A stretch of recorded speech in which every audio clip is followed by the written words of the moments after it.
Bonjour. Bienvenue sur la chaîne Soma Bible. Je suis heureux de vous présenter la leçon 8 de l'école du sabbat pour le 4e trimestre de l'année 2024. Avant d'entamer cette leçon, n'oubliez pas de vous abonner et d'appuyer sur l'icône du pouce levé pour soutenir notre mission de diffusion de l'enseignement de la Bible dans le monde entier. Bienvenue également à tous ceux qui rejoignent notre programme d'adhésion. Si vous souhaitez devenir membre, il vous suffit de cliquer sur le bouton d'adhésion pour commencer. Nous sommes heureux de vous compter parmi nous. Mes amis, Jésus revient bientôt. Le titre de cette leçon: L'accomplissement des prophéties de l'Ancien Testament. Prions. Notre Père Céleste, nous te remercions pour cette leçon. Nous demandons à ton Esprit Saint de nous guider et de nous aider à comprendre cette leçon. Aide-nous à la mettre en pratique. Nous te prions au nom de Jésus. Amen. Notre texte clé se trouve dans Jean, chapitre 5, verset 36. Mais j'ai un témoignage plus grand que celui de Jean, car les œuvres que le Père m'a donné d'achever, et que je fais, rendent témoignage de moi, que le Père m'a envoyé. Chers auditeurs, imaginez ceci, un monde en quête d'espoir, accablé par le péché, et qui attend un sauveur. Les Écritures avaient parlé de lui, né d'une vierge, issu de la lignée de David, lumière des nations. Génération après génération, les gens se sont accrochés à ces promesses, mais lorsque l'accomplissement est arrivé, beaucoup ont été aveugles à la vérité qui se tenait juste devant eux.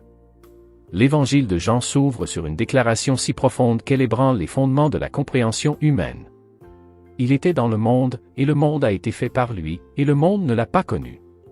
Jean chapitre 1, verset 10. Laissez-vous imprégner par cette déclaration pendant un moment.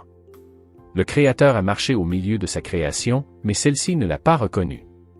Comment se fait-il que le Messie, prophétisé, annoncé et attendu, ait été rejeté par son propre peuple? Dans cette leçon, nous verrons comment Jean a révélé que Jésus était le Messie, et nous verrons aussi pourquoi certaines personnes ont continué à le rejeter en dépit de toutes les raisons puissantes qu'il affirmait comme le Christ. Que pouvons-nous apprendre de leurs erreurs? Cette leçon s'articule autour de 5 points clés. Approfondissons chacun d'entre eux. Point numéro 1. Signes, œuvres et merveilles. Jésus n'est pas venu avec de vaines paroles, mais avec des œuvres qui témoignaient de sa nature divine. Il a guéri les malades, rendu la vue aux aveugles, ressuscité les morts et calmé la tempête. Il ne s'agissait pas d'actes de bonté commis au hasard, c'étaient des signes qui indiquaient la vérité de son identité. Il a dit, « Les œuvres que je fais au nom de mon Père, c'est à moi qu'elles rendent témoignage. » Jean, chapitre 10, verset 25. Pourtant, les chefs religieux de son époque, ancrés dans leur tradition et aveuglés par l'orgueil, ont refusé de croire.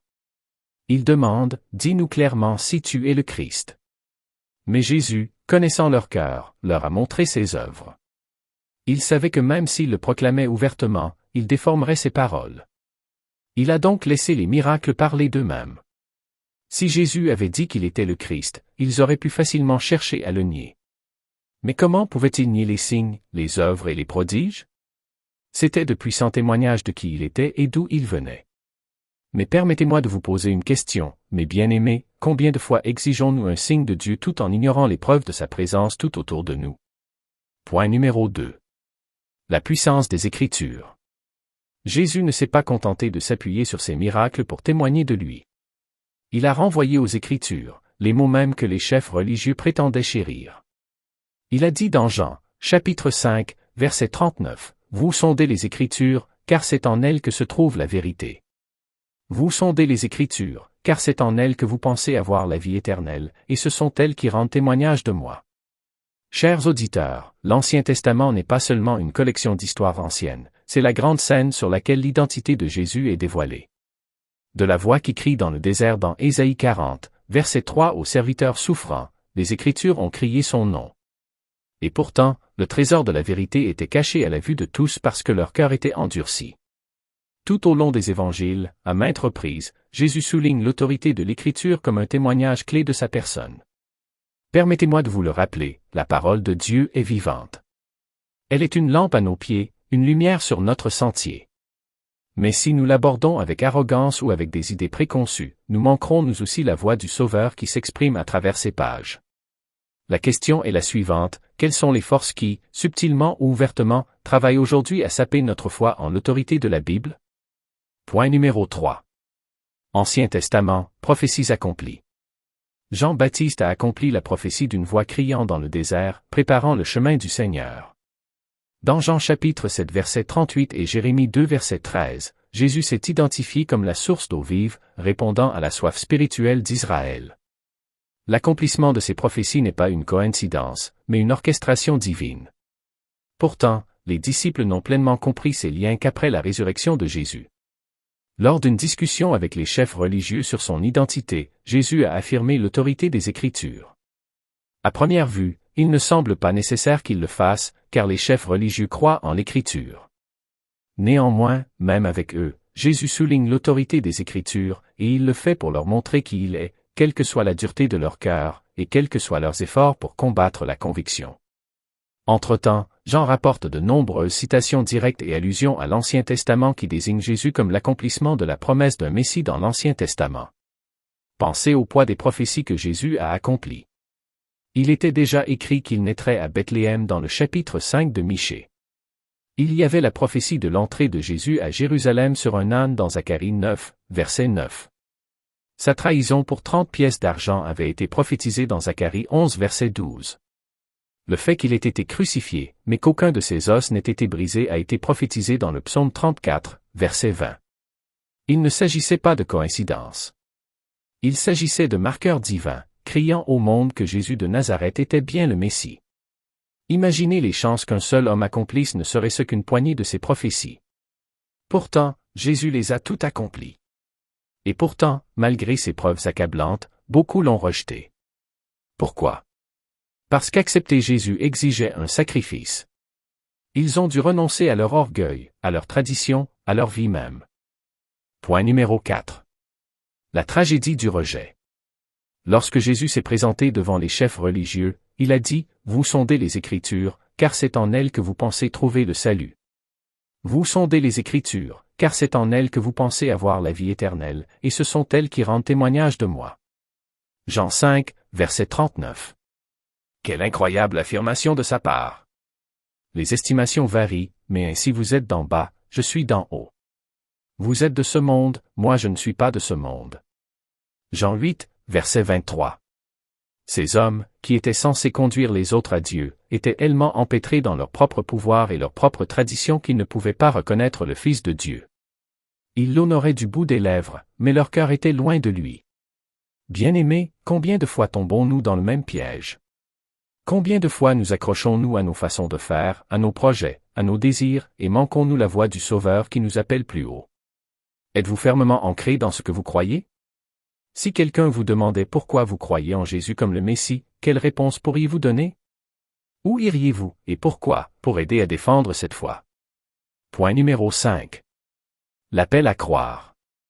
Dans notre étude de Jean jusqu'à présent, nous avons vu que Jean montre comment Jésus est effectivement le Messie promis, le grand espoir que le peuple juif attendait depuis longtemps. Et pourtant, beaucoup de chefs religieux, les guides spirituels du peuple, étaient au contraire ses plus grands ennemis. Écoutez cette grande discussion entre Jésus et le chef religieux dans Jean, chapitre 8, versets 12 à 19. Lorsque Jésus parla de nouveau au peuple, il dit, « Je suis la lumière du monde. Celui qui me suit ne marchera jamais dans les ténèbres, mais il aura la lumière de la vie. » Les pharisiens l'interpellèrent, « Te voici, tu te présentes comme ton propre témoin, ton témoignage n'est pas valable. » Jésus répondit, « Même si je témoigne en mon nom propre, mon témoignage est valable, car je sais d'où je viens et où je vais. Mais vous ne savez pas d'où je ne viens ni où je vais. Vous jugez selon des critères humains, moi, je ne juge personne. Mais si je juge, mes décisions sont vraies, car je ne suis pas seul. Je me tiens aux côtés du Père, qui m'a envoyé. Dans votre propre loi, il est écrit que le témoignage de 2 témoins est vrai.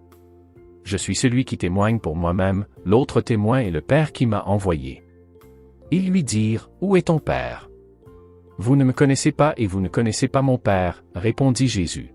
« Si vous me connaissiez, vous connaîtriez aussi mon Père. » Chers auditeurs, malgré une mauvaise direction, de nombreux Juifs ont cru. L'homme né aveugle, Nicodème, chacun d'entre eux a rencontré la vérité de Jésus et a répondu par la foi. Je vous le demande donc aujourd'hui, qu'est-ce qui vous empêche de reconnaître pleinement Jésus comme votre Messie? Est-ce le doute? De l'orgueil? La peur du changement? Le même Jésus qui a accompli toutes les prophéties, qui a accompli des œuvres puissantes et qui est sorti du tombeau vous appelle aujourd'hui. Il est la lumière du monde, le pain de vie, l'eau vive. Il se tient à la porte de votre cœur et frappe. Le laisserez-vous entrer? Ne répétons pas les erreurs de ceux qui l'ont rejeté. N'exigeons pas plus de signes et ne nous accrochons pas à notre propre compréhension. Ouvrons plutôt nos cœurs à la vérité de sa parole, à l'évidence de ses œuvres et à l'accomplissement de ses promesses. Le Messie est venu. Il nous a montré le chemin. Maintenant, c'est à nous de le suivre. Choisirez-vous de croire? Allez-vous laisser la lumière du monde guider votre chemin? C'est à vous de choisir. Quant à moi, je le proclame, Jésus est le Christ, le Fils de l'homme, Jésus est le Christ, le Fils du Dieu vivant. Amen. Ceci est la fin de la leçon. Veuillez la partager avec vos amis et vos proches. Que Dieu vous bénisse.